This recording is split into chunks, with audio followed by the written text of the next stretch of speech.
نحمده ونصلي على رسوله الكريم اما بعد فاعوذ بالله من الشيطان الرجيم بسم الله الرحمن الرحيم ان الله عليم بذات الصدور وقال النبي صلى الله عليه وسلم انما الاعمال بالنيات وقال النبي صلى الله عليه وسلم ان اللہ لا ينظر الى اجسادکم ولا الى صورکم ولكن ينظر الى قلوبکم صدق اللہ العظیم وبلغنا رسولہ النبی الکریم۔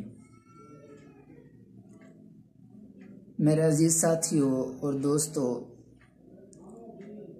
آج میں آپ حضرات کے سامنے اس ویڈیو میں، جو کہ میری اس چینل کی پہلی ویڈیو ہے، تو اس چینل کی پہلی ویڈیو کی مناسبت سے ہی میں آپ حضرات کے سامنے اچھی نیت کے بارے میں، اصلاح نیت کے بارے میں کچھ گفتگو کرنا چاہتا ہوں۔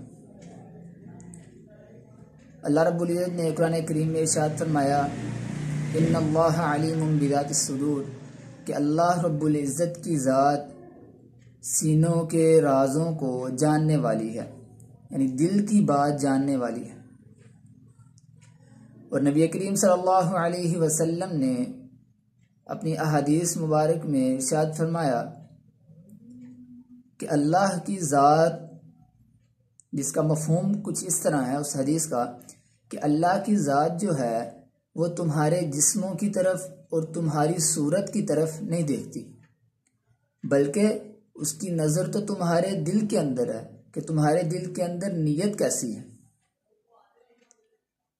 تو میرے عزیز ساتھیوں، مسلمان کی ذرا سی توجہ نیت کے حوالے سے مٹی کو سونا بنا دیتی ہے۔ وہ کیسے؟ آپ ایک مثال لے لیں، جیسے نماز ہی لے لیں کہ نماز کے اندر اگر تو وہ نماز اللہ کی خوشنودی کے لیے پڑھی جائے گی تو وہ باعث اجر ہے، لیکن اگر دکھلاوے کے لیے پڑھی جائے گی تو اس کا تو ثواب غارت جائے گا، بلکہ الٹا وبال کا سبب بنے گی وہ نماز۔ تو میرے عزیز ساتھیوں، مسلمان کی زندگی میں نیت کا بہت بڑا عمل دخل ہے، کیونکہ اللہ رب العزت کی ذات جو ہے وہ انسان کی ظاہری شکل و صورت کو نہیں دیکھتی، بلکہ انسان کے دل کے اندر کیا ہے اس کو پرکھتی ہے۔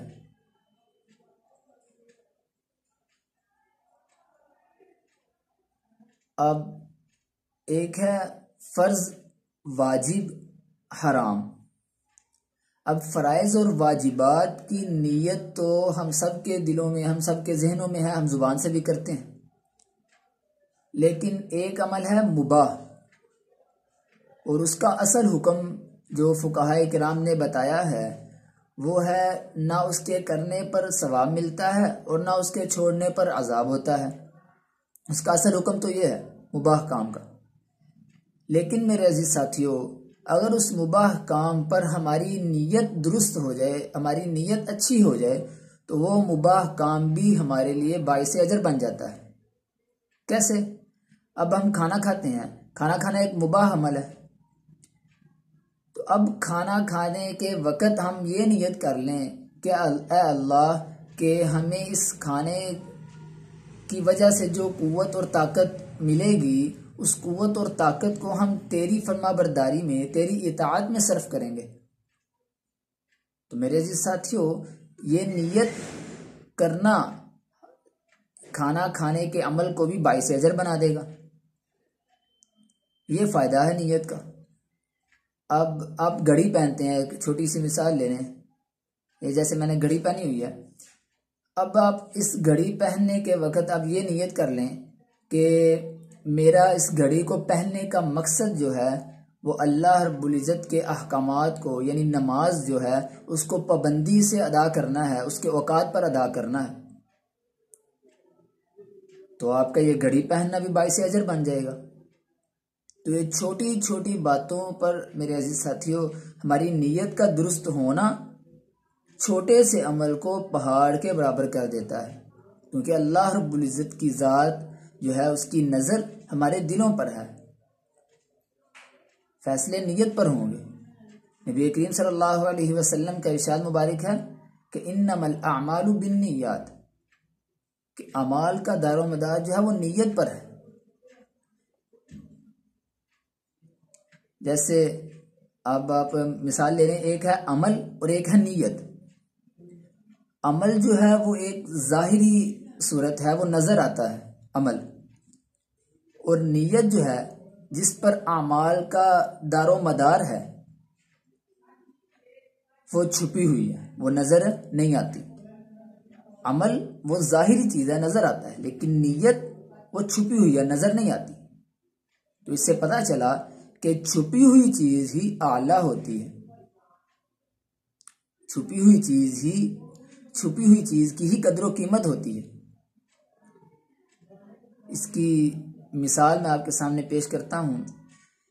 جیسے ہم جو ہے یہ پھل وغیرہ ہو گئے یا میوے، بادام ہو گیا، اخروٹ ہو گیا، اور اسی طرح کیلا وغیرہ یا مالٹا ہے، سنترا ہے، تو اس پر جو اوپر چھلکا ہوتا ہے، ہم اس چھلکے کے ساتھ کیا کرتے ہیں؟ چھلکا جو ہے یہ اس کی ظاہری شکل و صورت ہے جو نظر آتا ہے، چھلکا ہم اتار کے سائڈ پہ رکھتے ہیں، اس کو پھینک دیتے ہیں، لیکن جو چیز اندر ہے ہم اس کو استعمال میں لاتے ہیں۔ کبھی آپ نے کسی کو دیکھا ہوگا کسی نے چھلکا کھایا؟ ایسا نہیں، جو ظاہری چیز ہے اس کو ہم اتار کے سائڈ پہ رکھتے ہیں، جو اندر ہے اس کو استعمال میں لاتے ہیں۔ اب عمل جو ہے میرے عزیز ساتھیوں یہ ظاہری صورت ہے، اور نیت یہ اندر کی چیز ہے، چھپی ہوئی چیز ہے۔ اب جس قدر نیت خالص ہوگی، نیت صاف ہوگی، اسی قدر اعمال کا جو ہے اجر و ثواب اللہ رب العزت عطا فرمائیں گے۔ اب نیت، چھوٹی سی نیت میرے عزیز ساتھیوں، ایک چھوٹے سے عمل پر نیت کر لینا، نیت کا درست ہو جانا اس چھوٹے سے عمل کو پہاڑ کے برابر کر دیتا ہے۔ لیکن اگر نیت ہی درست نہیں تو میرے عزیز ساتھیوں اس چھلکا کا کیا فائدہ؟ ظاہری عمل کا کیا فائدہ؟ اس دکھلاوے کا کیا فائدہ؟ کل قیامت کے دن پھر ہمیں بھی اللہ رب العزت، جیسے ہم ان چھلکوں کو اتار کر باہر پھینک دیتے ہیں کوڑے کی جگہ پر، تو کل قیامت کے دن بھی اللہ رب العزت اگر ہماری خدا نخواستہ نیت درست نہ ہوئی تو خدا نخواستہ ہمارے عمل کو بھی اللہ رب العزت اسی طرح چھلکے کی طرح پھینک دے گا۔ تو اس صورت میں تو ہمارا کوئی عمل قابل قبول نہیں ہے جب تک ہماری نیت درست نہیں ہوگی۔ تو میرے عزیز ساتھیوں ہر عمل کے پیچھے نیت کا دخل ہے، اور دار و مدار سارا جو ہے وہ نیت پر ہے۔ نبی کریم صلی اللہ علیہ وسلم نے بھی ارشاد فرما دیا کہ انما الاعمال بالنیات۔ تو یہ مختصر سی ویڈیو تھی جو میں نے آپ کے سامنے بیان کی اصلاح نیت کے حوالے سے،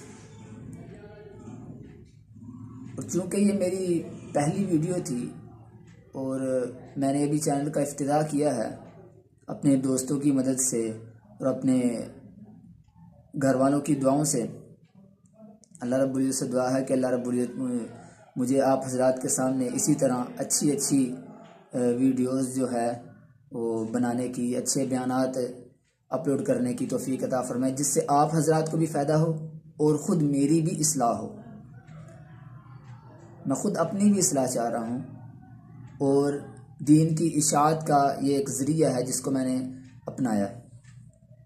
میری نیت میرے عزیز ساتھیوں اس چینل کے بنانے کی صرف اور صرف اللہ رب العزت کی رضا کو، خوشنودی کو حاصل کرنا ہے، اور آپ حضرات کے سامنے اللہ اور اس کے رسول کے چھوٹے بڑے احکامات کو پیش کرنا ہے۔ میرا اس چینل کا بنانے کا مقصد یہ ہے۔ تو آپ سے گزارش ہے کہ آپ میرے چینل کو سبسکرائب کریں، تاکہ میری ہر آنے والی ویڈیو جو ہے وہ آپ تک پہنچ سکے۔ اور آخر میں یہی درخواست کروں گا آپ سے کہ اللہ رب العزت آپ سب کو صحت و عافیت سے رکھے، آپ سب کو صحت و تندرستی عطا فرمائے۔ اور جو میں نے آپ حضرات کے سامنے گفتگو کی کہ اپنی نیت کو میرے عزیز ساتھیوں درست کرنا، ہر عمل سے پہلے اپنے اندر ٹٹولنا کہ یار میرے اس عمل کا مقصد کیا ہے، میری نیت کیا ہے۔ آج کی ویڈیو میں میرے بھائیوں، میرے عزیز ساتھیوں، دوستوں، اپنی نیت کی اصلاح کرنا یہ مقصد تھا۔ میں بھی اپنی نیت کی اصلاح کرتا ہوں، تو آپ بھی جو مجھے دیکھ رہے ہیں سن رہے ہیں وہ حضرات بھی اپنی نیت کی اصلاح کریں اور اپنے بچوں کو اور خود بھی علماء سے، قرآن و حدیث سے، مسجد مدرسہ سے جڑیں۔